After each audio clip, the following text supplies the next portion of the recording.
জন্ম জেলা কোথায় আপনার? আমার জন্ম জেলা হচ্ছে গাইবান্ধা জেলা, সুন্দরগঞ্জ থানা। বলেন। ছোটবেলা থেকে আমি মধ্যবিত্ত একটা পরিবারের সন্তান। কি করতো আপনার বাবা? আমার বাবা মূলত কৃষি কাজ করে, আমার মা ওরকম বাড়ির কাজই করে।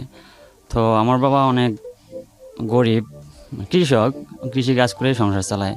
তো ছোটকাল থেকে আমরা 5 ভাই বোন, 2 ভাই 3 বোন। তো আমার বাবা 2টো বিয়ে করতো, আগের মায়ের 2 বোন, এই মায়ের আমরা 3 ভাই বোন। আচ্ছা। তো লেখাপড়ায় তেমন একটা সুযোগ পাইনি। ক্লাস 5 থেকে আমি লেখাপড়া করার পর আমার পরিবারেতে একটু দেখা যাচ্ছে অভাব, সো আমি ঢাকায় চলে আসি একটা কাজের জন্য। ও তার আগে আমি স্কুল ক্লাস 5-এ পড়ালেখা করা অবস্থায় আমি পক্স হয় আমার, হওয়ার পর আমি অনেক আক্রান্ত হয়ে পড়ি, পক্সে অসুস্থ হয়ে পড়ি। হওয়ার পর দেখা যাচ্ছে যে আমার মুখ দিয়ে ব্লাড আসতো বা নাক দিয়ে ব্লাড পড়তো, আমি অনেক অসুস্থ। পরে ওই সময় কত বছর বয়সে? এটা হচ্ছে আপনার 14 বা 15 বছর বয়স ওই সময়। তো হওয়ার পর আমার বাবা মানে অনেক টেনশন করে, কারণ আমার যে আগের মা ছিল ওই মায়ের একটা আমার ভাই ছিল, ওই ভাইটা প্রায় বিয়ের উপযুক্ত হয়েছিল, ওই সময় একই অবস্থায় সে মারা যায়। যাওয়ার পর আমার বাবা একটা টেনশনে পড়ে গেছিল যে আমার এই ছেলেটাও এরকমই হবে নাকি। তো উনি অনেক কান্নাকাটি করার পর উনি আমার ট্রিটমেন্ট করে, অনেক কোনো কাজ হয় না। হওয়ার পরে আমার এক গ্রামবাসী এক চাচা, উনি একদিন আমাকে দেখে যে আমাকে রংপুর নিয়ে যাবে। তো উনি বলে কী হয়েছে? তো বলে এরকম। তো উনি আমাকে একটা গাছান্ত ওষুধ দেওয়ার পর ইনশাআল্লাহ আল্লাহ পাক পরের দিন থেকে আমার ব্লাড পড়া বন্ধ হয়। মানে আমি এমন অবস্থা গেছিলাম, অসুস্থ হয়ে বিছানায় পড়ে গেছিলাম, হাঁটতে পারছিলাম না, অনেক ব্লাড ক্ষরণ হয়েছিল। তো ওখান থেকে আমি সুস্থ হয়ে পড়ি আস্তে আস্তে, ইনশাআল্লাহ আল্লাহ পাক আমাকে সুস্থ করে। তো সুস্থ হওয়ার পর আমি 5-এর বৃত্তি পরীক্ষা দিয়ে আমি আমার বোন জামার সহ ঢাকায় চলে আসি। এখানে এসে দর্জি কাজ শিখতে আসি। তো দর্জি কাজ 1 বছর শিখলাম। তো শেখার পর আমার বোন জামার সাথে যে কোনো একটা ত্রুটি নিয়ে আমি ওখান থেকে চলে আসি, যে তার সাথে মানে কথার কাটাকাটি না, মানে দেখতেছি সম্পর্কটা জানি কেমন হয়ে যাচ্ছে। বয়স কত তখন আপনার? তখন আমার বয়স 14-15 হবে। 14-15 মানে লেখাপড়া হয়নি? একদমই লেখাপড়া হয়নি। ওকে। তো আমি তার কাছ থেকে চলে আসি। বাড়িতে আসার পর আমার বাবা আবার আমার এক মামার সাথে যোগাযোগ করে ওই দর্জি কাজে অন্য জায়গায় দিয়ে দেয়। আচ্ছা, দর্জি কাজ করতেন মানে জীবনের প্রথম পরিচয় আপনি দর্জি কাজ? হ্যাঁ। আচ্ছা। তো আমার ওই মামার সাথে আমি কাজ শিখি, সম্পর্কে মামা ডাকতাম, ওনার বাড়ি ছিল শরীয়তপুর। তো ওনার সাথে আমি কাজ শেখার পর আমি কারিগরি পাই। পরে আমি কাজটা আস্তে আস্তে রানিং করি, আমি একাই শুরু করে দিলাম। পরে হঠাৎ করে আমি 1 বছর কাজ করলাম ভালো। 2য় বছর গিয়ে আমি হঠাৎ করে একদিন মানে আমি মাঠে খেলতে যাওয়ার পর আমার একটা বাতাস এসে লাগে শরীরে, লাগার পর আমার শরীরটা ঝাঁকি দিয়ে ওঠার পর আমি অনেক অসুস্থ হয়ে পড়ি। পরে ডাক্তারের কাছে যাই, ডাক্তারে বলে যে তোমার টাইফয়েড হয়েছে, কোনো ডাক্তারে বলে যে না তোমার চিকুনিয়া হয়েছে। ওই সময় চিকুনিয়া ছিল অনেক। চিকুনগুনিয়া? হ্যাঁ, চিকুনগুনিয়া। তো আমাকে অনেক ওষুধ দেয়, মানে অ্যান্টিবায়োটিক ওষুধ খাইতে প্রায় আমি 26 দিন ওষুধ খাই। খাওয়ার পর আমার জ্বর ভালো হয় না, দিন যায়, মানে শরীর অনেক ক্লান্ত হয় অ্যান্টিবায়োটিক ওষুধ খাইতে। তো কাশি হতো, অতিরিক্ত কাশি, এমন কাশি হতো মানে পেট চাইপা ধরে কাশতাম আর কান্না করতাম, মানে কাশতে আমার বমি বের হয়ে যেত। তো ডাক্তাররা খালি ওষুধ দেয়, কাজ হয় না। পরে আমি আমার মহাজনকে বলি যে ভাই আমি এখন বাড়িতে যাব, আমার আর কাজ করতে ভালো লাগতেছে না। ওই সময়টা জ্যাকেট শীতের মাল জ্যাকেট সিলেতাম। তো ওই ধুলাবালি ভিতরে মনে ঢুকছিল। তো আমি রংপুরে যাই, রংপুরে আমার নানা বাড়িতে যাই। ওখানে গিয়ে আমি আবার ডাক্তারকে দেখাই। তো জ্বরের ওষুধ দেয়, টাইফয়েড পরীক্ষা করলো যে না এগুলো কিছুই না।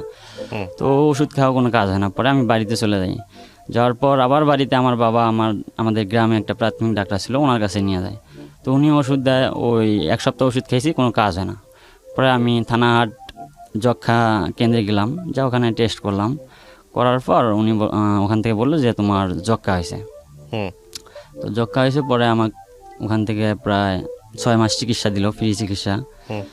দৈনিক 3টা করে ট্যাবলেট খাইতাম, আর সাক্ষী নিয়ে ওষুধগুলো নিয়ে আসা লাগতো। পরে আমি 6 মাস ওষুধ খাওয়া অবস্থায় আমি বাড়িতে ছিলাম, বিশ্রামে ছিলাম, আমার কোনো কাজকর্ম করতে দেওয়া হয়নি। তো ওই অবস্থায় যখন আমাদের বাড়ি কিন্তু চরে, মানে তিস্তা নদীর পাড়ে। তো তিস্তা নদী ভাঙার কারণে দেখা যাচ্ছে আমাদের বাড়ি গ্যাসে 25 দিন আমাদের বাড়ি ভাঙছে নদী ভাঙার কারণে। ওকে। এখন পর্যন্ত প্রায় 18 বার, আমার জন্মের পর আমি দেখলাম 18 বার নদী ভাঙনে বিলীন হয়ে গেছে আমাদের বাড়ি, বসতভিটা। কি নদী এটা? এটা তিস্তা নদী। তিস্তা নদী, আচ্ছা। আমি ওই বাড়ির সাইডে, আমাদের বাড়ির সাইডে ড্রেজার দিয়ে মাটি কাটতো, তো ওখানে পুকুর ছিল। তো ওই পুকুরে গোসল দিতে যাইতাম। যাওয়ার পর দেখতাম যে ওখানে একটা মেয়ে গোসল দিতে আসতো, সম্পর্কে আমার ফুপু লাগে। ওর মেয়েটার বয়স ছিল কম। তো বসে থাকতে থাকতে তার সাথে মানে কেমন জানি একটা ভাব সৃষ্টি হয়ে গেছে। আমি অনেক অসুস্থ ছিলাম, মানে টিবি রোগে এমন আক্রান্ত ছিলাম যে আমি হাঁটতে পারতাম না। আমার মানুষে বলতো যে ওদের বাড়িতে যাওয়া যাবে না, কিন্তু আমার মা ওই সময়টাতে আমাকে এমন আদর যত্ন করছে যে আমাকে মানুষে বলছিল যে ওর পোশাক ধরা যাবে না, ওর বিছানায় থাকা যাবে না, বা ও যে প্লেটে ভাত খাবে ওগুলা ধরা যাবে না আপনার সম্পর্কে। হ্যাঁ হ্যাঁ, মানুষে বলতো, কিন্তু আমার মা মানতো না। আমার মা আমার কাপড় চোপড় ধুয়ে দিত 2 দিন পর পর।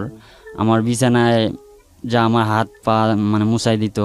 আমার খাওয়া, আমি যে ভাত ছাড়তাম ফালাইতাম, ওই ভাতগুলো আমার মা ইচ্ছা করে করে খাইতো। মানে এতটা ভালোবাসতো, মানুষের কথা মানতো না। তো আমার বাবা অনেক মানে কেয়ার করে আমাকে ওষুধ খাওয়াতো, প্রতিদিন ঘুম থেকে উঠায় আমাকে ওষুধ খাওয়াইতো। ওই সময়টাতে পরে আমি বিশ্রামে ছিলাম বাড়িতে। থাকার পর ওই মেয়েটার সাথে আস্তে আস্তে ভাব হয়। পরে আমি একদিন আমাদের এলাকায় ওয়াজ মাহফিল হয়, সে মাহফিলে যাই ওয়াজ শুনতে। তো মেয়েটাও আসে। তো আসার পর আমার রাস্তায় তার সাথে দেখা হয়। পরে মেয়েটাকে আমি দাঁড় করাই বলি যে তোমার সাথে কিছু কথা আছে। তো আমার কাছ থেকে আমার হাতটা ঝাড়া দিয়ে চলে যায়। যাওয়ার পর ও ফোন নিয়ে আসছিল, ফোনটা আবার ফালায় রাস্তার মধ্যে পড়ে গেছিলো। তো ওই ফোনটা আমার এক বন্ধুই পাওয়ার পর আমাকে বলে যে আমি একটা ফোন পেয়েছি। তো ফোনটা নিয়ে দেখি ওর ফোন। তো আমি বললাম এটা তো ওর ফোনটা দিয়ে দে। কয় না আমি ফোনটা দেবো না। বললাম না দিয়ে দে। তো বললো না দেবো না। পরে দেখি ওই ফোন আসতেছে। তো ফোন রিসিভ করে দেখি আমার আরেক ফ্রেন্ডেও ওই ফোনে ফোন দিতেছে। তো ফোনটা আমি যেভাবে হোক নিয়ে ওর আম্মু আসে, ওই মেয়েটার আম্মু আসে, ওনাকে দিয়ে দেই। দেওয়ার পর ওই মেয়েটার কাছে আমি ওই ফোন থেকে নাম্বারটা তখন নিয়ে নিই। নেওয়ার পর আমি একদিন SMS করি। তো SMS সম্পর্কে যিনি ফুফু হয়, হ্যাঁ হ্যাঁ, আমি ফোন দেয়, SMS করি, করার পর আমাকে ফোন দেয়। তো আমি যখন হ্যালো বলার পর ও ফোনটা কেটে দেয়। ওর বাবা ছিল সাথে। তো ফোনটা কেটে দিয়ে পরে আমাকে SMS করে কে আপনি। তখন আমি পরিচয় দিই। দেওয়ার পর ও আমার সাথে কথা বলে, কন্টিনিউ কথা বলতে। তখন আপনি কি পেশায় দর্জি? দর্জি। জি। ওই সময়তে আমি টিবি রোগে আক্রান্ত হওয়ার কারণে বিশ্রামে ছিলাম বাড়িতে। জি। কথা বলতে বলতে তো আমি বললাম যে আমার যে ফ্রেন্ডটা ফোন দিছিল ওর নাম বললাম যে তুমি কি ওনাকে চেনো? যে বলে হ্যাঁ চিনি। কেমনে চেনো? যে ও আমার সাথে রিলেশন করতে চায়, আমার বান্ধবীর কাছ থেকে ও নাম্বার নিছে। ও ভালো। কথা বলতে বলতে বলতে সে আমাকে বলল যে আমি যে আপনার সাথে কথা বলতেছি এটা যেন আপনার ফ্রেন্ড না জানে। বললাম কেন? কয় না জানলে হয়তো সমস্যা হবে, আপনি ওকে বললেন আপনার সাথে বন্ধুত্ব হিসেবে কথা বলতেছি। আচ্ছা ঠিক আছে। এরকম কথা বলতে বলতে প্রায় যখন 2-3 মাস চলে গেল, তো সে আমাকে বললো যে আমি তোমাকে কিন্তু ভালোবাসি। বললাম কেন? আপনি না আমার ফ্রেন্ডের সাথে কথা বলেন। কয় না আমি ওর সাথে রিলেশন করব না, আমি আপনাকে ভালো লাগছে, আমি আপনার সাথে রিলেশন করব। তো আমি বললাম না এটা সম্ভব না। পরে উনি বললো যে না কোনো সমস্যা নেই, আপনার ফ্রেন্ডের সাথে আমি কথা অল্প কয়েকদিন বলছি, ওর সাথে দেখাও হয়নি আমার। তো এরকম করে বলতে বলতে বলতে আমি রিলেশনে জড়াই গেলাম। আচ্ছা। জড়া যাওয়ার পর কিছুদিন 7 মাস রিলেশন করলাম ওর সাথে। পরে ওই রিলেশন করা অবস্থায় ওর সাথে আমার রেগুলার রাতে দেখা হতো, দিনেও দেখা হতো, বা আমি যাইতাম ওর সাথে দেখা করতে, ফোনে যোগাযোগ হতো। তো ওর বাবা মা জানতে পারে যে ও আমার সাথে রিলেশন করে। তো ওর বাড়ির থেকে আমার বাবা আমার কাছে আমার এক দাদুকে দিয়ে প্রস্তাব দেয় যে জিজ্ঞেস করে দেখেন তো ওনার ছেলে আমার মেয়েকে বিয়ে করবে কিনা। তো আমার দাদু আয়সা আমাকে বলে, আমি বলছি না আমি এখন তো আর বিয়ে করবো না, এখন তো আমার বিয়ে বয়সই হয়নি, বা আমি অসুস্থ। পরে ওর আম্মু আয়সা আমার বাবাকে সরাসরি প্রস্তাব করে। 2-3 বার প্রস্তাব করার পর উনি সরাসরি এসে আমার বাবাকে প্রস্তাব করে। তো আমার বাবা বলছে যে না ও তো এখন বিয়ের বয়সে হয়নি, বা ও অসুস্থ, তো এইভাবে ও কেমনে বিয়ে দেয়। তো তারপরে আমার বাবা এসে মানে আমার ওই দাদুকে দিয়ে আমাকে বলাইছে যে জিজ্ঞেস করে দেখেন ও বিয়ে করবে নাকি। তো আমাকে বলছে, তো আমি বলছি না আমি বিয়ে করবো না, কারণ আমি অসুস্থ, বা এখন আমার বিয়ে করার যোগ্যতা হয়নি। তো এই বলার পর তারা তাদের মেয়েকে অন্য জায়গায় বিয়ে দিয়ে দেয়, অন্য একটা ছেলের কাছে। তো বিয়ে দিয়ে দেয়, সেই সময় আমি সুস্থ হয়ে ঢাকায় আসি। আসার পর আবার আমি কাজ শুরু করি। তো বিয়ে দিয়ে দেয়, বিয়ে দেওয়ার পরে ও আমার সাথে কন্টিনিউ যোগাযোগ করতো। আমি জানতাম না যে ওর বিয়ে হয়ে গেছে। তো আমাকে বলে যে আমার বিয়ে হয় নাই, আমি তোমার সাথে যাইতে চাই, তুমি কি আমাকে নিবা? তো আমি বলি আচ্ছা ঠিক আছে আমি দেখতেছি, ভেবে দেখতেছি। তো আমি খোঁজ খবর নিয়ে দেখি যে না, ওর রেস্টি হয়ে গেছে এবং কি বিয়েও হয়ে গেছে। পরে ওর স্বামী আমার সাথে যোগাযোগ করে, যোগাযোগ করে আমার জানতে পারছে যে আমার সাথে রিলেশন ছিল। তো যোগাযোগ করার পর ওর স্বামী আমাকে বলল যে ছোটো ভাই, আমি কোনো মেয়ে দেখিনি আমার জীবনে, কিন্তু ওকে দেখতে গিয়ে আমি এক দেখায় ওকে বিয়ে করে ফেলছি। তো যেহেতু তোমার সাথে রিলেশন ছিল আমি কিন্তু সব জানি, তারপর তোমার কাছে আমি আসলাম যে ওর সাথে যেন আমার সংসারটা সুখের হয়, যেন সংসারটা নষ্ট না হয়, সেক্ষেত্রে তুমি আমাকে একটু হেল্প করবা। বললাম আচ্ছা ঠিক আছে, সমস্যা নেই। পরে ওনার সাথে যোগাযোগ করে করে ও আমার সাথে যখন কন্ট্যাক্ট করতো তখন আমি ওর স্বামীকে বলে দিতাম যে ও আমার সাথে যোগাযোগ করতেছে, আপনি ওকে একটু করেন। মানে এমন সিস্টেমে বলতাম যাতে ও আমার প্রতি একটা অবিশ্বাস সৃষ্টি হয়, যাতে আমার যোগাযোগ না করে, যাতে সংসারটা হয়, এটা আমি চাইতাম। তো এরকম করে অবিশ্বাস সৃষ্টি হয়ে গেল। পরে ও আমাকে বলল যে তো কিন্তু আমি জবাই করব। তো আমি হেসে এটা কে বললো, মানে আপনার সঙ্গে যার সম্পর্ক? হ্যাঁ, সে বললো যে তুই আমাকে অনেক কষ্ট দিলি, তুই আমাকে বিয়ে করলি না। তো বললাম তুমি তো অন্য জায়গায় বিয়ে করে ফেলছো, তুমি ওখানে সংসার করো, সমস্যা নেই, আমি দোয়া করি তুমি সুখে থাকবা। ওর সাথে সম্পর্ক থাকার কত বছর পরে হচ্ছে ও এরকম আরেকজনকে বিয়ে করে? এই 1 বছর। 1 বছরের মাথায়? মানে আপনাকে বলছিল যে সে বিয়ে করতে যাচ্ছে? না, আমাকে বলেনি। না বলেই বিয়ে করছে? বিয়ে করছে যে আপনি হুট করে জানতে পারেন? হ্যাঁ, আমাকে বলতো যে ও আমাকে দেখতে আসছে, দেখতে এসে রেস্টি হয়ে গেছে। ও আচ্ছা। পরে ও বিয়ে হয়ে গেছে, কিন্তু ওই জিনিসটা আমার কাছে গোপন রেখে কথা বলতো। হ্যাঁ, তারপরে আপনি সম্পর্ক রাখতেন ওই সময়টা? হ্যাঁ, রাখতাম। এমনকি ওর সাথে রেগুলারই যোগাযোগ হতো। আচ্ছা। তো পরে আমি জানতাম না যে ওর বিয়ে হয়ে গেছে? না, আমি জানতাম ওর বিয়ে হয়নি। ওকে। পরে আমি যখন জানতে পারলাম তখন তো আস্তে আস্তে আমি ওর কাছ থেকে সাইড কাটলাম। তো কাটার পর ও আমাকে একদিন বলল কি, তোকে আমি কুরবানির ঈদে, তো ঈদের দিন আমাকে ফোন দিয়ে বলে তোকে যে আমি জবাই করবো। বললাম কেন? তুই তো আমাকে অনেক কষ্ট দিছিস। বললাম কেন, কী কষ্ট দিলাম? আমি তো চাইছিলাম যে বিয়ের সময় হলে, বয়স হলে অবশ্যই বিয়ে করতাম। তো তোমার তো আগেই তোমার বাবা মা বিয়ে দিয়ে, তুমি আমার সাথে শেয়ার করো নি। তো বলছে যে আরে না, আমি তোকে এমনিই বললাম, কিন্তু মন থেকে তো তোকে অনেক ভালোবাসি, তো সামনে পেলে জবাই করতে পারবো না, তোকে আমি দূর থেকে বললাম, এটা আমার রাগের কারণে। তো এরকম করে অনেক বলার পর আমি বুঝাইলাম, বোঝার পরে বুঝ মানছে, ইনশাআল্লাহ ওখানে সংসার করতেছে, ওখানে একটা বাচ্চা হয়েছে। ওই সংসারে থাকো তুমি, আমি দোয়া করি সুখে থাকবা, সমস্যা নেই। ওকে, বুঝ মানছে? হ্যাঁ, মানছে।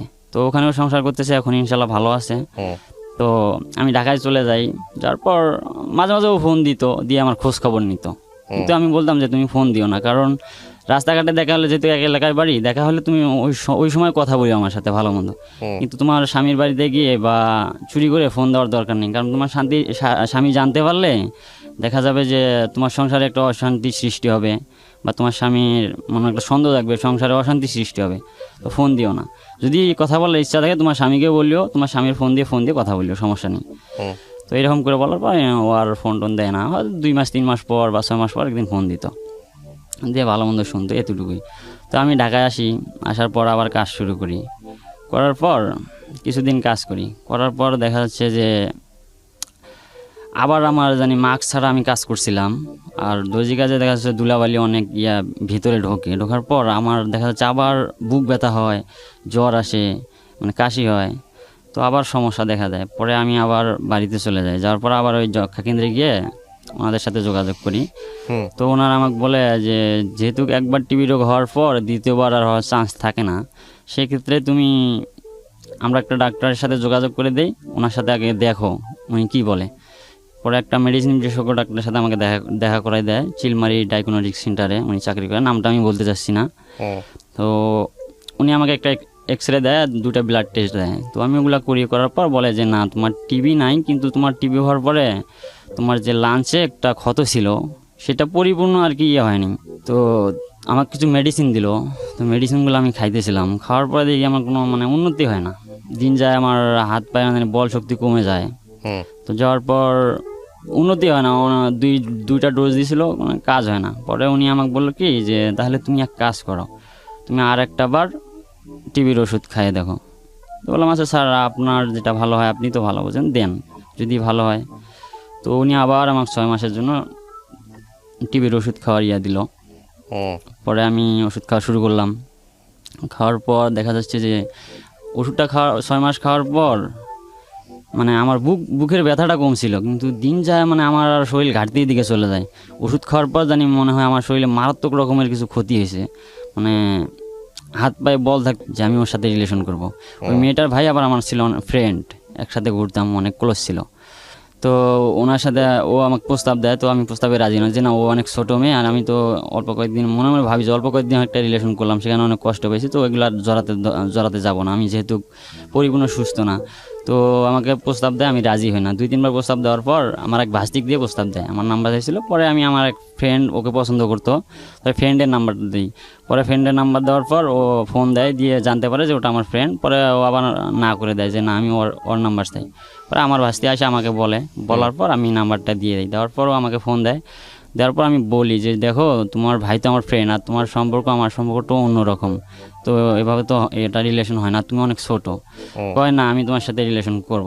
তো বললাম দেখো তুমি তো অনেক ছোট, এখন তোমার মানে বিবেকটা ঘুমান্ত অবস্থায়, তুমি এখন রিলেশন আবেগের ঠেলায় করতে চাইতেছো। যখন তোমার বিবেকটা জাগ্রত হবে তখন তুমি কিন্তু আমাকে ছেড়ে চলে যাবে, তখন আমি কষ্ট পাবো বা মেনে নিতে পারবো না। তো বললো না আমি ছেড়ে যাবো না, আমি তোমার সাথে রিলেশন করবো। তো আমি অনেক বুঝাইলাম, তো মানে না। তো বললাম আচ্ছা ঠিক আছে তুমি কথা বলো, দেখি কি হয়। পরে কথা বলতে বলতে ওর সাথে রিলেশন হয়ে গেল, 7-8 মাস রিলেশন হয়ে গেল।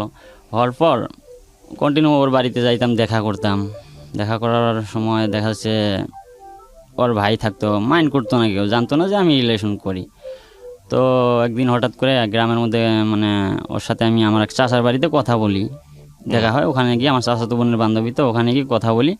কথা বলার পর মানুষ, এলাকার লোক দেখতে পারে যে আমি ওর সাথে কথা বলতেছি গ্রামের মধ্যে। বাড়িতে এসে দেখে যে আমি ওর সাথে কথা বলতেছি, তো মানুষে অন্য একটা মাইন্ড করে নেওয়ার পর আমি ওখান থেকে বের হয়ে আসি। আমার এক দাদু এসে আমাকে বের করে দেয়। তো আমি বের হয়ে দেখি যে গ্রামের মধ্যে সবার মুখে মুখে যে অমুকের মেয়ে, অমুকের ছেলে, অমুকের ঘরের মধ্যে বসে কথা বলতেছে বা ধরা পড়ছে। আচ্ছা। তো এই অবস্থায় পরে আমি বাড়িতে যাই না ভয়ে, অনেক দেরিতে বিকাল টাইমে আমি বাড়িতে যাই। যাওয়ার পর দেখি আমার আম্মু আমার সাথে কথা বলে না, বাবাও কথা বলে না। আমি বুঝতে পারছি যে এই খবর বাড়িতে আসছে। তো সন্ধ্যা হয়ে গেল। সন্ধ্যা হওয়ার পর আমি বাজারে যাব। তো ওই সময় আমার ওই প্রেমিকা আমাকে ফোন দিয়ে বলে যে তুমি কই আছো? তো আমি বাজারে। তো কয় আমার এক চাচির সাথে তুমি কথা বলো। তো কথা বললাম, তো দাদি বললো যে তুই কি বিয়ে করবি? বললাম বিয়ে করার তো বয়স এখনও হয় নাই, যদি বয়স হতো তাহলে বিয়ে করতাম। তো কয় তাহলে এগুলো যে হলো মানুষে বলতেছে তুমি বিয়ে কর। তো বললাম দেখি। তো এগুলো বলার পর ও ফোন দিল। তো আমাকে ফোন ধরে বলে যে তুমি কি আমাকে বিয়ে করবে না? বললাম হ্যাঁ করবো। তো কয় যদি তুমি আমাকে বিয়ে করো তাহলে এই মুহূর্তে নিয়ে চলো আমাকে, আর না হলে আমি কিন্তু আত্মহত্যা করবো। তো আমি বললাম এগুলো পাগলের মতন কি বলে, তোমার কি হয়েছে? কিছুই তো হয়নি। কয় না এলাকার লোকের কাছে আমি আর মুখ দেখাবো না, মানুষ বিভিন্ন রকমের কথা বলতেছে। ওকে। তো আমি বললাম সমস্যা নাই, তোমার আম্মু আসুক, তোমার আম্মু আসলে আমি তোমার আম্মুকে বোঝাই বলবো, এগুলা কোনো সমস্যা না, মানুষ এমনিই বলতেছে। তো ওর আম্মু মানে মাঠের কাজে থেকে আসার পর ওর আম্মু ওর কাছ থেকে শুনে আমাকে ফোন দেয়। তো আমি বলি যে না এগুলা মানুষ এমনিই বলছে, আমি ওর সাথে এমনি কথা বলছিলাম। তো ওর আম্মু বললো তুমি কথা বলবো, আমার বাড়িতে এসে কথা বলতা, মানুষের বাড়িতে কেন গেছো? আর মানুষে এক একজনে এখন এক একটা কথা বলতেছে। তো অনেক আমাকে বুঝার পর ওকে বুঝ দেয়। তো বুঝ দিয়ে ওকে নিয়ে যায় ওর মামার বাড়িতে। তো ওখানে নিয়ে যা অনেক বুঝ দেয়। তো বুঝ দিতে প্রায় ওখানে 3-4 দিন ছিল। তো আমি ওর সাথে আর কি দেখা করতে গিয়েছিলাম ওখানে ওর মামার বাড়িতে। দেখা করতে গেছি, ওর মামার বাড়িটা ছিল ধূপনি নামে একটা জায়গায়। ওখানে ওর মামার বাড়িতে আমি খোঁজ নিয়ে যাই ওর সাথে দেখা করতে। তো দেখা করতে গিয়ে ওর মামা নিয়ে আমাকে দেখে যে আমি ওখানে আছি। পরে আমাকে ডাক দেয়, আমি বলি যে হ্যাঁ আমি এখানে আসছি ওর সাথে দেখা করতে। পরে ওর মামানি বলে হ্যাঁ তোমার এত বড় সাহস, তুমি এখানে আসছো দেখা করতে? আমি বলছি না, শুধু ওর সাথে একটু দেখা করে আমি ঢাকায় চলে যাবো, আর বাড়িতে থাকবো না। আচ্ছা। তো ওর মামানি আমাকে বলে হ্যাঁ তোমার এত বড় সাহস, তুমি ওর সাথে দেখা করতে আসছো?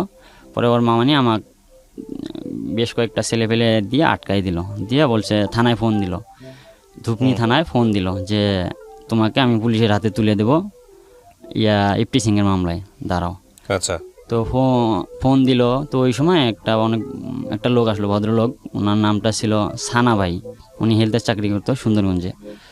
তো উনি আইসা রাস্তার মধ্যে দেখে আমাকে ধরছে। তো আমাকে বললো যে বাবু তোমার কি হয়েছে? তো বললাম ভাইয়া এই অবস্থা, আমাকে ধরছে, আমি এমনি দেখা করতে আসছিলাম কিন্তু আমাকে ধরছে, আমাকে নাকি থানায় দিবে।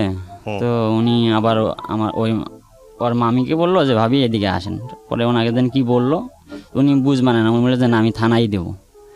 তো উনি বললো যে না সমস্যা নেই, আজকের বার ছেড়ে দেন, পরবর্তীতে আসলে আপনার যা মন চায় তাই করেন, সমস্যা নেই। পরে উনি আমাকে হুন্ডাই করে নিয়ে আমাকে তো বাড়িতে পৌঁছায় দেয়। তারপর আমি বাড়িতে আসি।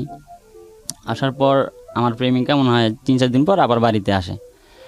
আসার পর ও আমাকে বলল যে আমার না রমজান মাসে আমার খালাতো ভাই দিয়ে বিয়ে ঠিক হয়ে গেছে। হুম। তো বললাম তোমার 13 বছর বয়স, 13 বছর 6 মাস ওই সময় বয়স, এই সময় তোমার বিয়ে দিয়ে দিবে, কি বলো পাগলের মতো? কয় না আসলে আমাকে বলে নাই, কিন্তু বলছে আমি শুনছি তাই তোমাকে বললাম, এখন কি করবা? আমি কই কি করব? কয় রমজান মাস পর্যন্ত সময়, ও রমজান মাসে ও ঢাকা থেকে আসলে আমাকে বিয়ে দিবে। তো ওর খালাতো ভাইয়ের সাথে নাকি, ওর খালাতো ভাই আবার আগে একটা বিয়ে করছিল রিলেশন করে, ও রিলেশন করে বিয়ে করছিল, করার পর ওই মেয়েটা নাকি আবার কিছুদিন সংসার করার পর অন্য একটা ছেলের সাথে রিলেশন করে চলে গেছে। তো ওই মেয়ে দিয়ে মানে ওর খালা আর ওর আম্মুর সাথে মানে একটা কন্ট্যাক্ট ছিল যে তোর মেয়েটা বড় হলে আমার ছেলেকে দিয়ে তোর মেয়ের বিয়ে দেবো। তো ওটা আমি জানতাম না, তো জানলে হয়তো আমি ওই রিলেশনটা কন্টিনিউ করতামও না। তো ও আমাকে বলেনি। তো ও আইসা আমাকে ওইরকম করে বললো যে আমার বিয়ে ঠিক হয়ে গেছে রমজান মাসে, তুমি এখন কী করবা, আমাকে নিয়ে চলো, আমি তোমার ছাড়া বাঁচবো না। তো এরকম করে যখন বললো তখন আমি বাড়িতে, তো আমি ওকে বললাম যে আচ্ছা ঠিক আছে আমি দেখতেছি। পরে আমি বাড়িতে আমার বাবা ওর আম্মুর কাছে প্রস্তাব দিল, আমি বললাম, বলার পরে প্রস্তাব দিল, দেওয়ার পর অন্য জনক দিয়ে প্রস্তাব দেওয়া হয়েছে আমার দাদাকে দিয়ে। উনি বলছে যে না আমি বিয়ে দেবো না। তো আমার বাবা নিজে গেছে যে দেখেন আপনার মেয়ের সাথে আমার ছেলের রিলেশন, এটা সবাই এখন গ্রামে সবাই জানছে, যে আমি ছেলের বাবা হয়ে আপনার কাছে সরাসরি আসলাম, আমি মানুষ পাঠার দরকার নাই, আমি নিজে আসলাম, আপনি আপনার মেয়েটাকে দেন, শুধু আপনার মেয়েটাকে দেন আমার ছেলের কাছে, আমি বিয়ে দিয়ে যা করার আমি করব, কিচ্ছু লাগবে না। তো উনি বললো যে না আমি বিয়ে দেবো না, আমার মেয়ে এখনও ছোটো। তো বলে ঠিক আছে যদি বিয়ে নাই দেন তাহলে তো আর জোর করার কিছু নাই, তবে পরবর্তীতে যদি কোনো দুর্ঘটনা ঘটে, হয়তো আমি এখন আপনার কাছে আমি আছি, তখন কিন্তু আপনি আমার কাছে যাইতে পারবেন না, বা আমি আমার ছেলেকে অনেক শাসন করছি, তারপরেও যদি কিছু করে তখন কিন্তু আমার কাছে আর যাইতে পারবেন না, বা আমি এর জন্য কোনো কিছু দায়ী নিতে পারবো না, আমি আমার ছেলেকে অনেক বুঝাইছি, শাসন করছি। তো উনি বললো যে না আমি বিয়ে দেবো না, আমার মেয়ে ছোটো। তো এরকম করে আমি ঢাকায় বাড়িতেই ছিলাম।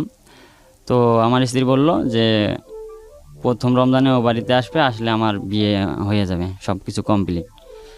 তো আমি বলে আমাকে নিয়ে চলো। পরে আমি ওকে নিয়ে ওকে বললাম আচ্ছা ঠিক আছে তাহলে আমি যাবো। পরে দিন ঠিক করলাম, দিনটা ঠিক করে ওকে বললাম তাহলে চলো। পরে ওকে নিয়ে ও বললো কেমনে যাব, তুমি দেখো কেমনে পারো। পরে ওর আম্মু মাঠে গেছে, চরের মধ্যে জমিতে কাজ করতে গেছে, ওই সময় প্রাইভেটে গেছে, প্রাইভেটে গিয়ে ওই দিক দিয়ে পরে চলে আসছে। আমি আবার একটা অটো ঠিক করে রাখছিলাম, ও অটোতে করে ও আমরা দুজনে উলিপুরে আসি। উলিপুর থেকে আমি একটা বাস নিয়ে আমার ফুপুর বাড়িতে যাই, দিনাজপুর, যেখানে আমি আমার জন্মের পরে কখনো যাইনি। আমি আমার ফুপুকে বলছি ফুপু আমি আসতেছি আপনার বাসায়। তো উনি বললে যে আচ্ছা আসো, অনেক দিন পর আসতেছো। তো বারবার আমাকে ফোন দিতেছে, দেওয়ার পর বললো যে কই তুমি, পরে বললাম আমি দিনাজপুর আসি। তো আমার ফুফাতো ভাইকে রিসিভ করতে পাঠায় দেয় আমাকে। তো আসে দেখে যে আমার সাথে একটা মেয়ে। পরে নিয়ে বাসায় গেলাম। পরে আমার ফুফু জিজ্ঞেস করলো যে এটা কে। পরে আমি কিছু বলি না, শুধু হাসি। তো হাসার পর বললো যে কে বলো। পরে বললাম এইরকম এরকম ওকে আমি নিয়ে আসছি। পরে আমার বাড়িতে যোগাযোগ করলো, তো আমার বাবা জানতে পারলো। জানার পরে আমার বাবার সাথে কথা বলার পর, তো আমার ফুফা ছিল মুক্তিযোদ্ধা। তো উনি বলছে যেহেতু বয়স কম, এটা কীভাবে কী করা যায়, সম্ভব না, তো বিয়ে শাদী ব্যাপারে এগুলো হবে না। তো তারপরে আমি আমার শ্বশুরবাড়িতে আবার আমার বউ একটা চিঠি লিখে আসছিল যে আমি আকিল হোসেনের সাথে ঢাকা যাইতেছি, তোমরা আমাকে আর খোঁজ করিও না, আমি আর বাড়িতে আসবো না, আমি ওকে বিয়ে করব। এই জন্য ওর সাথে চলে গেলাম। এই চিঠিটা আমার শাশুড়ি দেখার পর কিছু লোকজন আমার ওই ফুপুর বাড়িতে ঠিকানা দেয় যে আমি দিনাজপুর যাইতেছি। তো আমার ফুপুর বাড়িতে লোকজন পাঠায় দেয়। তো 10-12 জন লোকজন পাঠায় দেয় আমাদেরকে ধরতে। পরে আমি রমজান মাস দুজনে রোজা ছিলাম। পরে ইফতারি করে আমি ওখান থেকে ইফতারি করে রওনা দিই ঢাকার উদ্দেশ্যে। পরে আমি ঢাকায় এসে শ্যামলীতে নামি, নাইমা আমার এক বোনজামার বাসায় যাই, মতিঝিল। ওখানে যে আমি 3 দিন ছিলাম। তো ওখানে মোহরি ধরলাম বিয়ে পড়ার জন্য। তো মোহরি বলে যে না, বয়স কম, যেহেতু ওর স্কিল সার্টিফিকেট আছে সেক্ষেত্রে বিয়ে হবে না।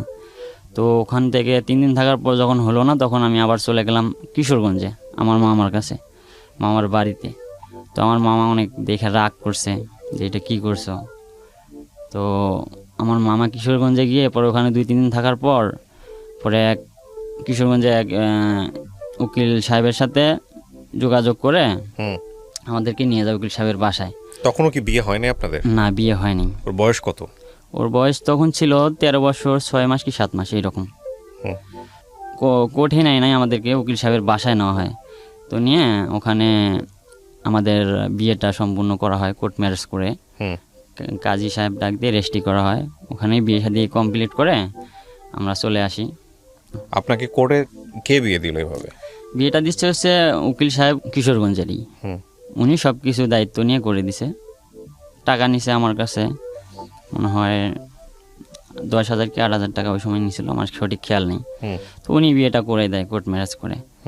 দেওয়ার পর পরে আমরা 13 দিন এখানে থাকি। থাকার পর আমার শাশুড়ি ওই ধুপনি থানার মধ্যে একটা জিডি করছিল যে আমার মেয়ে বাল্যবিবাহের মামলা তো জিডি করছিল আছে। তো আপনারা মীমাংসা হন। তো আমার শাশুড়ি বললো ঠিক আছে, আমি মীমাংসা হব, ছেলে মেয়েকে আনেন। বলেছে না, ছেলে মেয়ে যেখানে আছে আপনারা মেহমানরাই মীমাংসা হন, 2 পক্ষ। তো আমার শাশুড়ি বললো যে আচ্ছা ঠিক আছে, আমরা কালকে তাহলে বসবো। তো আচ্ছা ঠিক আছে। তো কালকের কথা কয়ে আমার শাশুড়ি, আমার মামা শ্বশুর, তিনি আবার একজন বাংলাদেশ পুলিশের একজন কর্মকর্তা। তো ওনার সাথে কন্ট্যাক্ট করে সবাইকে ডাক দেয়। পরের দিন রমজান মাস ইফতারের পর আমাদের এলাকার সাবেক মেম্বার আব্দুল মজিদ চাচার বাড়িতে আর কি মিটিংটা বসবে, ওখানে মীমাংসা হবে। তো ওখানে যাওয়ার পর লোকজন যায় সব। ইফতারের পর আমার বাবা, আমার চাচা, আমার ফুফাতো ভাই এবং আমার ওই বোন জামাই যায়। যাওয়ার পর আমার শাশুড়ি মীমাংসার কথা বলে সব লোক ডাক দিছে, সব এলাকার সব লোক আসছে। আসার পর বলতেছে তোমরা যাও, আমরা আসতেছি, এই কথা বলে মেম্বারের বাড়িতে যাবে। তো আমার শাশুড়ি ওখানে ধুপনি থানা থেকে সিভিলে 4 জন পুলিশ নিয়ে আসে রাখছিল। এটা হয়তো কেউ জানতো না। তো আমার বাবা যখন ঘরের দরজায় যায়, আমার বাবা, আমার চাচা, আমার বোন জামাই যাওয়ার সাথে তাদেরকে অ্যারেস্ট করে ফেলে। আচ্ছা, ওই মিটিংয়ের মাঝখান থেকেই অ্যারেস্ট করার পর সব লোক অবাক হয়ে গেছে যে এটা কিভাবে সম্ভব, মানে কেউ আর কিছু বললো না ওখানে। তো অ্যারেস্ট করে নিয়ে চলে যায় ধুপনি থানাতে। যাওয়ার পর পরে আবার আমরা আমাদের লোকজন দিয়ে যোগাযোগ করি। যোগাযোগ করার পর ওনারা বললো যে না, আমরা ছাড়বো না, আমরা করে দেবো, মানে ছেলে মেয়ে হাজির করার পরে আমরা ওদেরকে ছেড়ে দেবো, আনাতে ছাড়বো না, চালান করে দেবো। তো আমার এক আত্মীয় ছিল, ওনার সাথে যোগাযোগ করার পর উনি ওই ধুপনি থানা থেকে ট্রান্সফার করে সুন্দরগঞ্জ থানায় নিয়ে গেছে। আমার 4 জন আসামিকে নিয়ে যাওয়ার পর সুন্দরগঞ্জ থানা থেকে পরে বলছে যে দেখো, তোমাদেরকে ছাড়া হবে, কিন্তু তোমাদেরকে কথা দিতে হবে, ছেলে মেয়েকে হাজির করতে হবে, যেহেতু দুজনারই বয়স কম। তো 13 দিন পর পরে আমার বাবা কথা দিয়েছে যে ঠিক আছে, আমরা হাজির করব। পরে আমার বাবাকে ছেড়ে দিল। দেওয়ার পর পরের দিন আমরা চলে গেলাম বাড়িতে সুন্দরগঞ্জে। যাওয়ার পর নাসির সাহেব নামে একটা লোক ছিল, উনি সব কিছু হেল্প করছে আমাকে। উনি পরে আমার ওই ওসি সাহেবের সাথে যোগাযোগ করে ওসি সাহেবের কাছে আমার স্ত্রীকে রিটার্ন দিয়ে দিল। দেওয়ার পর বললো যে আমার শাশুড়ি বলছে যে দেখেন, ওর তো বয়স কম, ওকে আমরা নিয়ে যাই রাখি, লেখাপড়া করুক, যদি ওর পূর্ণ বয়স হয়ে যায়, যখন সাবালিকা হবে, ও যদি ইচ্ছা করে ওর কাছে যাবে তো যাবে, সমস্যা নেই। তো বললো ঠিক আছে। ওই কথা বলে তারা নিয়ে গেল। আমি আমার মতো আমাদের বাড়িতে আসলাম। আসার পর 3 মাস কি 4 মাস পর আমার বউয়ের সাথে তখন আমার কন্ট্যাক্ট নেই, যোগাযোগ করতে দেয় না।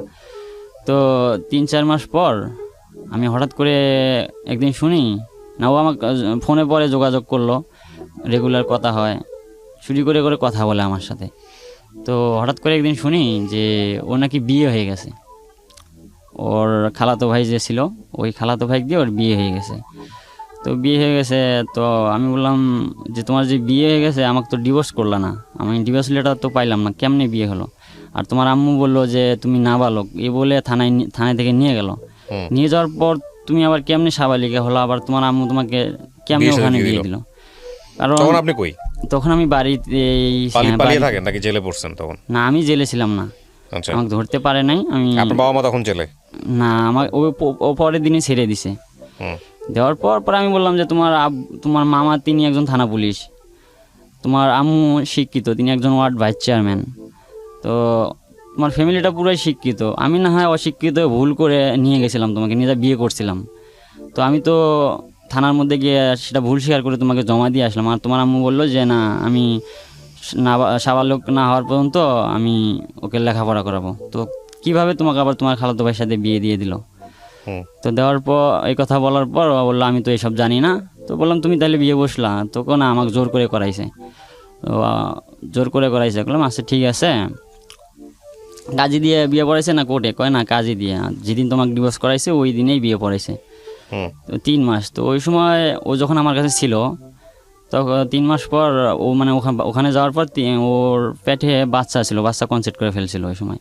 হুম তো বাচ্চাটা 3 মাস পর ওর আম্মু নষ্ট করে ফেলার পর ও অনেক অসুস্থ হয়, হাসপাতালে নেওয়া হয়। পরে ওর আম্মুকে আমি ফোন দিলাম যে ও কই ও অনেক অসুস্থ, ওর ব্লাড হইতেছে, ও হাসপাতালে আছে, ওর সাথে এখন যোগাযোগ করতে কথা বলা যাবে না। বললাম আচ্ছা ঠিক আছে। তো ওইভাবে কিছুদিন গেল, তারপর অসুস্থ হয়ে বাসায় ফিরে আমাকে ফোন দিয়ে বলে যে পরে ওর জিএসসি পরীক্ষা, পরে 5 মাস পর ও পরীক্ষা দিতে আসলো ওদের বাড়িতে, আমাদের কাশিম বাজারে। তো জিএসসি পরীক্ষা দেওয়ার পরও আমার সাথে রেগুলার যোগাযোগ করতেছে, কন্টিনিউ কথাবার্তা হইতেছে। তো আমাকে বলে যে আমি তো তোমার কাছে যাব। আমি বললাম কেন, তোমার তো ওই জায়গায় বিয়ে হয়ে গেছে, তুমি আবার আমার কাছে আসবা কেমনি? তো বললো যে না, আমি তো ওকে স্বামী হিসাবে মেনে নিতে পারছি না, আর যেহেতু আমি তোমার সাথে রিলেশন করছি, আমি তোমার সাথে থাকতে চাই, তোমার সাথেই বাঁচতে চাই, আমি তোমার কাছেই যাব, তুমি আমার স্বামী, আমি ওকে স্বামী হিসাবে মেনে নিতে পারি না। আমি যদি নাবালক হয়ে থাকি বা আমার যদি স্বামীর প্রয়োজন হয়, তাই আমি তোমার কাছেই যাব। আমার জীবনে যদি স্বামী লাগে তো আমি তোমাকেই নিয়ে থাকবো, আমি ওকে স্বামী হিসাবে মেনে নিতে পারছি না। তো এগুলো বলার পর তার সাথে আমার রেগুলার যখন যোগাযোগ হয়, এরকম কন্টিনিউ যোগাযোগ হইতে তো তোর যখন জিএসসি পরীক্ষা শেষ হয়ে গেল, হওয়ার পরের দিন আমরা আবার তারিখ ঠিক করলাম, যে হওয়ার পরের দিন ওকে নিয়ে আবার আমি চলে আসলাম ঢাকায়। নিয়ে আসি আবার আমি ঢাকায় এসে আমার ইয়ের বাসাতে উঠলাম, আমার এক বোনের বাসায়, আমার বড় বোনের বাসায়। তো ওখানে কিছুদিন থাকার পর আমি চলে যাই আবার আমি কিশোরগঞ্জে চলে যাই। কিশোরগঞ্জে যাওয়ার পর আবার ওই উকিল ধরেই ওকে ডিভোর্স করা হয় কোর্টে নিয়ে। তো উকিলে ওকে জিজ্ঞেস করলো যে তুমি কি নিজ ইচ্ছায় যাচ্ছ নাকি ও জোর করে নিয়ে আসছে? বলছে যে না, আমি নিজ ইচ্ছায় যাচ্ছি। তো বললো তুমি তো বিয়ে করছো অন্যজনাকে, তো ওর কাছে কেন আসলা? তো বললো যে না, আমি ওকে স্বামী হিসাবে মেনে নিতে পারছি না, আর আমাকে ওখানে জোর জুলুম করে ডিভোর্স করে ওকে দিয়ে বিয়ে দেওয়া হয়েছে।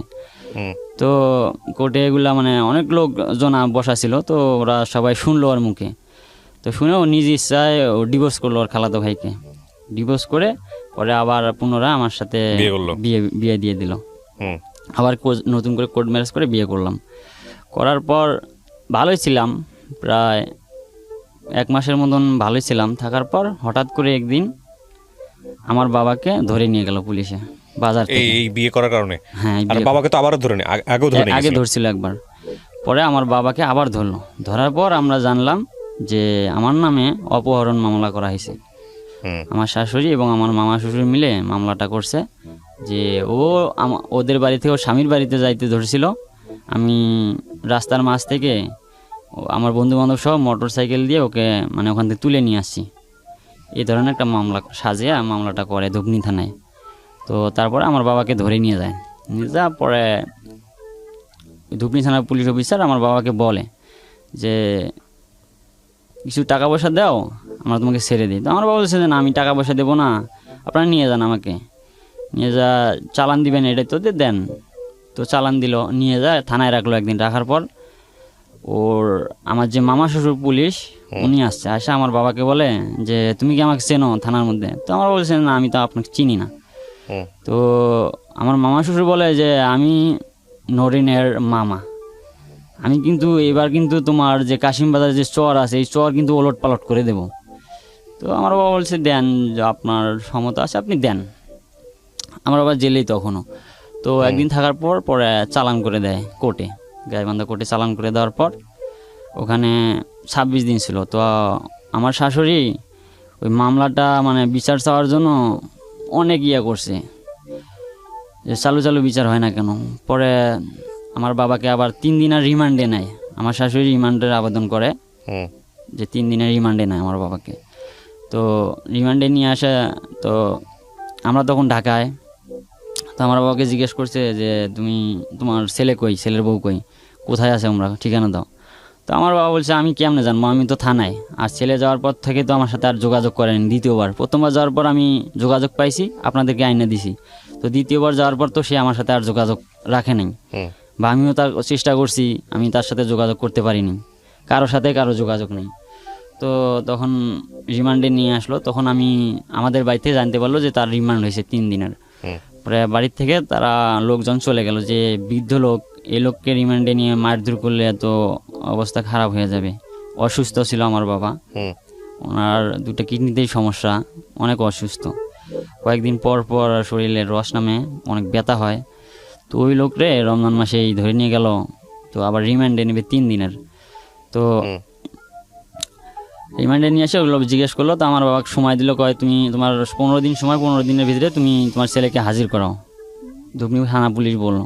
তখন আমার বাবা বললো আমি তো থানায় আছি, আমি কেমনে হাজির করবো, আপনারাই দেখেন, আপনারা তো বাইরে আছেন, আপনারা চেষ্টা করে দেখেন, খুঁজে বের করতে পারলে নিয়ে আসেন, আমি কেমনে বের করবো এখান থেকে। তো এই কথা বলার পর আমি আমাদের লোক যায় থানায়, যা যেহেতু রিমান্ডে নিছে সেক্ষেত্রে খামে করে তাদেরকে 5,000 টাকা দেয় থানায়, যে যাতে তাদেরকে আমার বাবাকে মারধর না করে। তো ওনারা মারধর করে নাই, ওনারা এমনি মুখে জিজ্ঞাসাবাদ করছে। তো জিজ্ঞাসাবাদ করার পর আমার শাশুড়ি আবার গেছে ওই সেদিন থানায়, আমার বাবার জন্য রুটি কলা এগুলো নিয়ে গেছে, নিয়ে যা আমার বাবাকে দিছে যে এগুলো খাও। তো আমার বাবা বলছে যে না, আমি আপনার এগুলো খাবো কেন, আমাকে যে পুলিশ অফিসার নিয়ে আসছে, আমার স্যারে যা খাইছে আমাকেও তো তাই খাওয়াইছে, তো আমি আপনার রুটি কলা তো খাবো না। তো এগুলো বলার পর আমার শাশুড়ি অনেক মানে রাগারাগি করে ওখান থেকে চলে আসছে।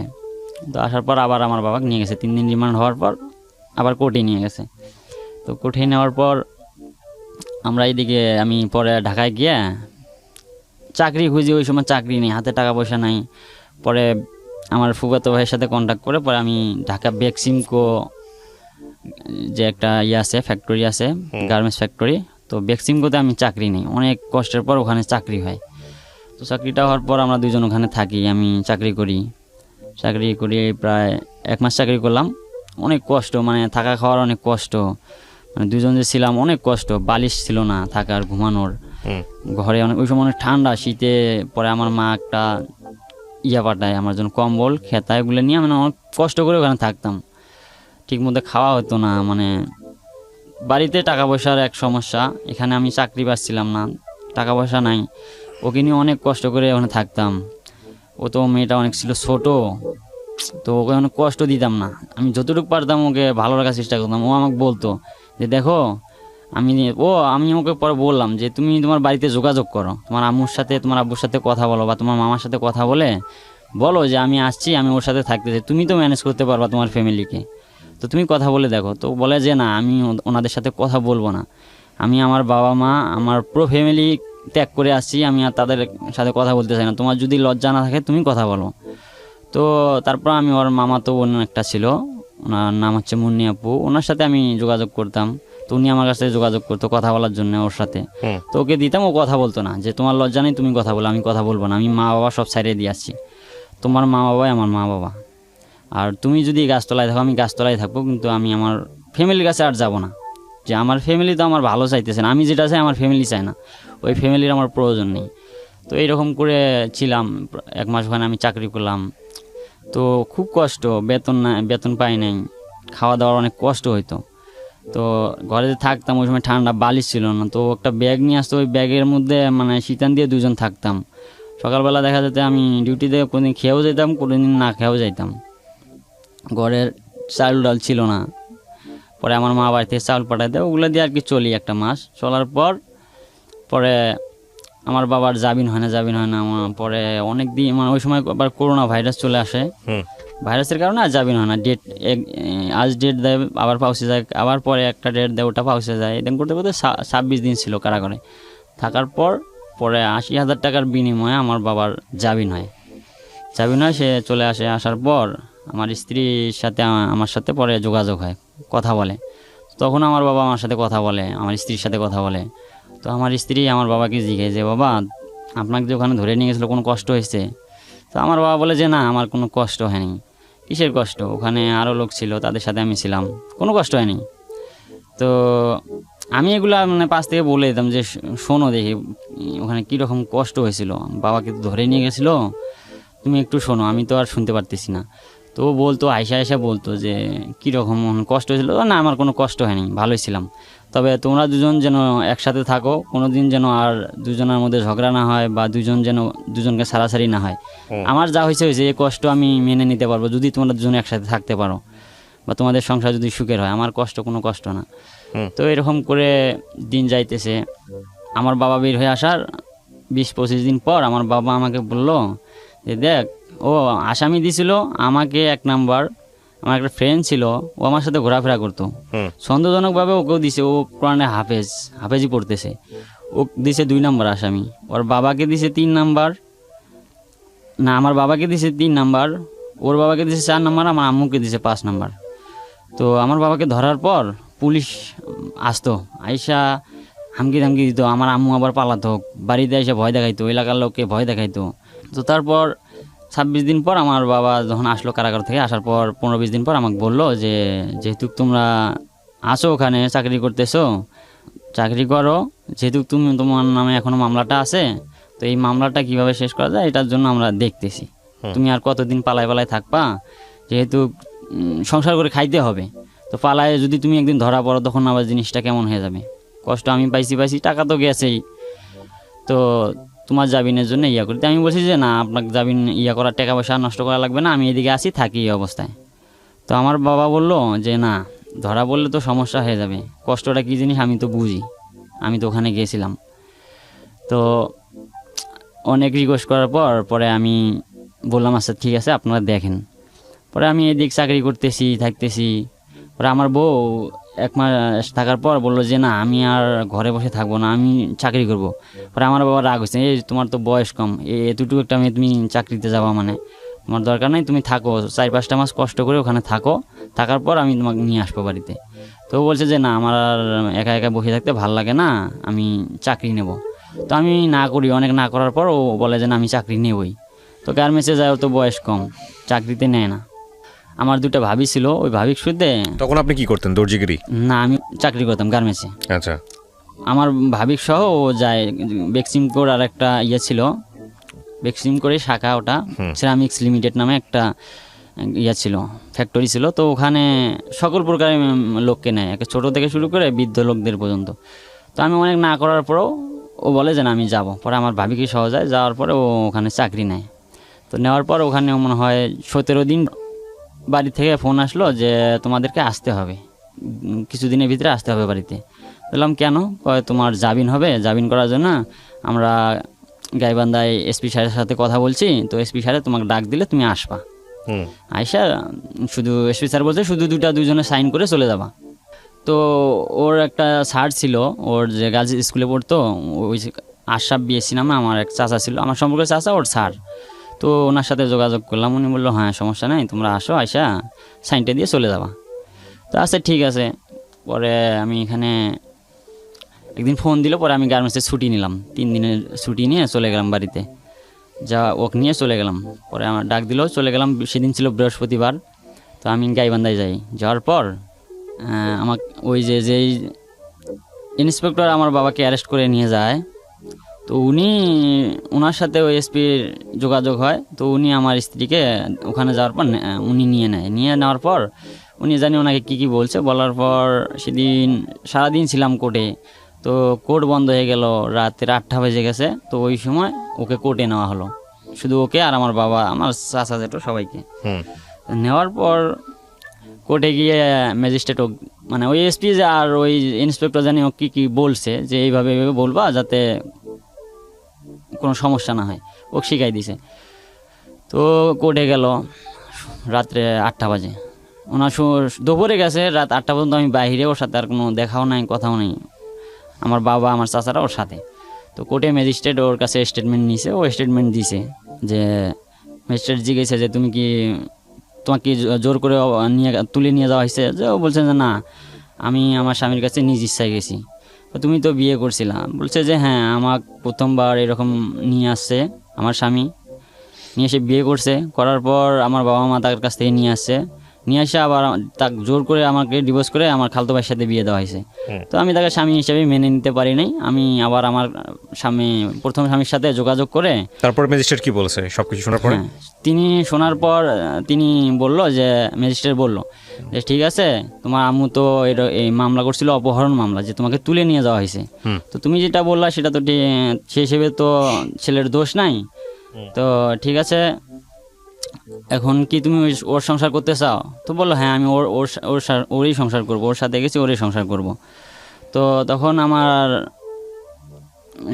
বললো, ও ম্যাজিস্ট্রেট বললো তাহলে না, তোমার তো এখনো সেই বয়সটা হয় নাই, তো তোমার আব্বু যেটা বলবে তোমাকে সেটাই শুনতে হবে। তো তোমাকে এখন তোমার আব্বু আম্মুর সাথে তাদের বাড়িতে যাইতে হবে। তো আমার স্ত্রী বললো যে না, আমি ওদের বাড়িতে যাব না, আমার বাবা মার বাড়িতে যাব না, আমি আমার স্বামীর বাড়িতেই চলে যাব। কারণ আমার বাবা মা তো আমি যাকে চাই তারা তো সেটা বোঝে না। ওখানে নিয়ে যাওয়ার পর আবার ওকে ডিভোর্স করে আবার ওই জায়গায় বিয়ে দিবে, আমি জানি। আমি ওখানে যাব না, আমি আমার স্বামীর কাছ থেকে আসছি, আমি আমার স্বামীর কাছে চলে যেতে চাই। তো অনেক জোরাজুরি করার পর আমার শাশুড়ি, তারপরে আমার ওই খালা শাশুড়ি, যার ছেলে দিয়ে ওর বিয়ে হয়েছিল, তো উনি গেছে, ওনারা মানে আমার স্ত্রীর হাত ধরে টানাটানি, এক পর্যায়ে ওখানে ধস্তাধস্তি শুরু হয়। তো আমার স্ত্রী আমার ওই খালা শাশুড়িকে একটা ধাক্কা দেয়, দিয়ে বলে যে তোমরা সবাই যাও, আমি তোমার কাউকে চিনি না, যে আমি আমার স্বামীর কাছে গেছি, আমি ওখানেই থাকবো, তোমাদের কেউকে আমি চিনি না। তো এগুলা বলার পরে ম্যাজিস্ট্রেট বললো যে তোমরা যেহেতু এরকম করতেছো, যেহেতু ওর স্বামীর কাছে যেতেছে, আবার তোমরা চাইতেছো, সেক্ষেত্রে আমি কাউকেই দেবো না, যেহেতু ওর বয়স কম, আমি কাস্টডি করে ওকে রাজশাহী পাঠাই দেবো, কাস্টডি মধ্যে থাকবে, ও যখন বয়স হবে তখন ও বের হয়ে যেটা ডিসিশন নেবে ওটাই। তো এটা বলার পর সবাই একটা টেনশনে পড়ে গেল যে ওর বয়স কম, এই মেয়েটা কাস্টডি করে পাঠাই দিবে। তো ও বললো যে না, আমি ফ্যামিলিতে যাব না।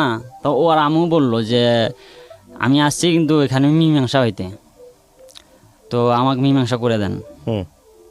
তো ম্যাজিস্ট্রেট বললো যেহেতু মীমাংসা হইতে আসছেন, তো ঠিক আছে, তার তো আর কোনো কথাই থাকে না, তো মীমাংসা হয়ে যান।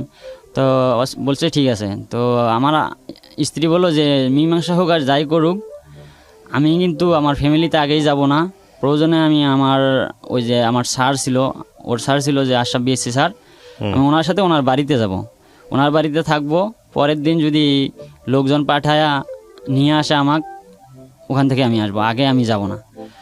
তো মাঝখান থেকে যে ওই যে ধুপনি থানায় যে রাজেন্দ্র স্যার ছিল, যিনি আমার বাবাকে অ্যারেস্ট করে, ওই রাজেন্দ্র স্যার বললো যে না, কারো কাছে যাওয়ার দরকার নাই, ও আমার সাথে আমার বাসায় যাক, আজকে আমার বাসায় থাকবে। আর আমার বাবাকে বললো, আমার চাচাদেরকে বললো যে তোমরা কালকে 5-7 জন লোক নিয়ে আইসা খাওয়া দাওয়া করে বউ নিয়ে যান। তো ওখানে তো আর কিছু করা থাকলো না, তো আমার বউকে নিয়ে চলে গেল ওনাদের বাসায়। তো রাস্তায় আসলাম আমরা, আইসা আবার ধুপনিতে দেখা করলাম ওর সাথে। তো বললো যে হ্যাঁ, তোমরা কালকে আসো, ওর মামা আসলে তোমরা 2-4 জন লোক এসে খাওয়া দাওয়া করে বউ নিয়ে যান। তো বললাম আচ্ছা ঠিক আছে। পরে আমরা কোর্ট থেকে বাড়িতে গেলাম, যাওয়ার পর রাত্রে থাকলাম, পরের দিন ফোন দিলাম। তো ফোন দেওয়ার পর রাজেন্দ্র স্যার বলে যে ওর মামা তো এখনও থানাতেই আছে ডিউটিতে, উনি আসতে পারে নাই, তো উনি পরশুদিন আসলে তোমরা পরশুদিন আসো। আচ্ছা ঠিক আছে, আমরা পরশুদিন যাব। তো পরশুদিন ফোন দিলাম, তো বলে যে না, এখন একটু সমস্যা আছে, আপনারা মঙ্গলবারে আসেন। তো এরকম করে ডেট দেয় দিতে দিতে প্রায় 15-20 দিন যখন হয়ে গেল, তখন আমরা বুঝলাম যে না, ওনারা আর আমাদেরকে দিবেন আমার স্ত্রীকে। তো ধুপনি থানার থেকে আমার ওই দারোগা সাহেব, উনি আমার এক বোন জামাইকে ফোন দেয়, দিয়ে বলে যে আকিল হোসেনের বউকে দেওয়া হবে, তবে তোমরা কিছু টাকা নিয়ে আসো, থানার মধ্যে নিয়ে আসলে আমি দিয়ে দেবো, আমি নিজে থুই আসবো ওর বাড়িতে। আপনি কি বর্তমানে এই মেয়েটার সঙ্গে সংসার করছেন, মানে যাকে আপনি বিয়ে করেছিলেন? না, ওর সাথে আমার সংসার নেই। ওখানে নিয়ে যাওয়ার পর ওকে আবার আমার সাথে আমার ডিভোর্স করিয়ে ওর খালাতো ভাইকে দিয়ে আবার পুনরায় বিয়ে দিয়ে দেয়। ওই যে লোকের কাছে ফার্স্ট বিয়ে সেকেন্ড বিয়ে হয়েছিল তার কাছে আবার তার কাছে বিয়ে আবার দিয়েছে। দিয়ে দেয়। এখন ওখানেই আছে নাকি ওখান থেকে আবার আসছে? ওখানে আবার ও আসে, কিন্তু আমাকে ডিভোর্স লেটার দেওয়া হয়নি। আমি বলছি, আমার শাশুড়িকে পরে বলছিলাম। আপনার ভবিষ্যৎ পরিকল্পনা কি, মেয়ে যদি আবার আপনার কাছে আসে আপনি তাকে বিয়ে করবেন? না, যেহেতু ওখানে সংসার করতেছে আর আমার কত ফ্যামিলি বছর যাবত সংসার করতেছে ওখানে? প্রায় 1.5 থেকে 2 বছর হবে। 1.5 থেকে 2 বছর। তো আজকে আপনি গল্পটা কেন বললেন এখানে? গল্পটা এই জন্যই বললাম যে আমি তো অনেক ভুল করছি। ভুল বলতে আমি অল্প বয়সেই এগুলো করা আমার ঠিক হয় নাই, বা মেয়েটারও বয়স কম ছিল, না বুঝে আমি ওকে নিয়ে যাই বিয়ে করি। আমার সেই যোগ্যতা থাকতো অবশ্যই হয়তো তারা মেনে নিত, কিন্তু আমার যোগ্যতা নেই বলে হয়তো মেনে নেয় নাই। আমি এই জন্যই গল্পটা বললাম যে আমার গল্পতে যে এই আমার মতো যারা আছে, ছোট ছোট ছেলে মেয়ে যারা স্টুডেন্ট লেখাপড়া করতেছে, তারা যেন আমার মতো আমার এই গল্পটা শুনে যেন তারা এই ভুলগুলো না করে, তারা যেন ওই ভুল থেকে সরে আসে। আর যদি তারা সরে আসে তাতে আমি যদি অনেক কষ্ট পাইছি, আমি বেশ কয়েকবার আত্মহত্যা করতে গিয়েছিলাম যে না আমি আত্মহত্যা করবো, এই জীবন রাখবো না, অনেক কষ্টের জীবন। তো সেই সময় আত্মহত্যা করতে যাওয়ার সময় আমার একটা কথা মনে পড়লো যে না, আমি তো ঢাকা FM 90.4-এ আমি জীবন গল্প নামে অনেক অনুষ্ঠান শুনছি। শোনার পর তো দেখছিলাম যে না, অনেকে আত্মহত্যা করতে গিয়ে ফিরে এসছে, তাদের লাইফটা অনেক আরও ভালো হয়েছে। তো আমার লাইফটা তো কেবল শুরু, 21 বছর বয়স, আমি ইচ্ছা করলে এখান থেকে আবার আমার জীবন নতুন করে শুরু করতে পারি। তো সেক্ষেত্রে আত্মহত্যা আমি আর করি নাই। রাইট, আপনি যে কথাগুলো বলে দিয়েছেন সেগুলোই আমার কথা। আপনি যে গল্পটা বলতে আসছেন এটা অবশ্যই অনেক মানুষকে অনেক কিছু শেখাবে, এবং আমি মনে করি প্রিয় দর্শক এবং শ্রোতা যারা এই গল্পটি এতক্ষণ শুনছিলেন তাদেরকে শুধু একটা কথাই বলবো, আমাদের জীবনে যত রকমের ট্র্যাজেডি আছে তার মধ্যে ঘুরে ফিরে এই প্রেম ঘটিত ট্র্যাজেডি অনেক বেশি, এবং সেখানে বোঝাই যায় যে অপ্রাপ্ত বয়স্কদের এই ম্যাচিউর আচরণ যেটা জীবনকে শেষ করে দিতে পারে। রাইট না? আপনার বয়স কত? আমার বয়স এখন 21 বছর। পুরো জীবনটাই সামনে পড়ে আছে। হ্যাঁ, এই অভিজ্ঞতা যদি কাজে লাগিয়ে যদি সামনের জীবনটা সুন্দর করেন তাহলে আপনার জীবনটা অনেক সুন্দর হবে, ব্যাপারে কোনো সন্দেহ নাই। অনেক ধন্যবাদ আজকে আমাদেরকে এখানে সময় দেওয়ার জন্য। প্রিয় দর্শক এবং শ্রোতা, আপনারা অনেক ভালো থাকুন। আজকের মতো এখানেই শেষ করছি।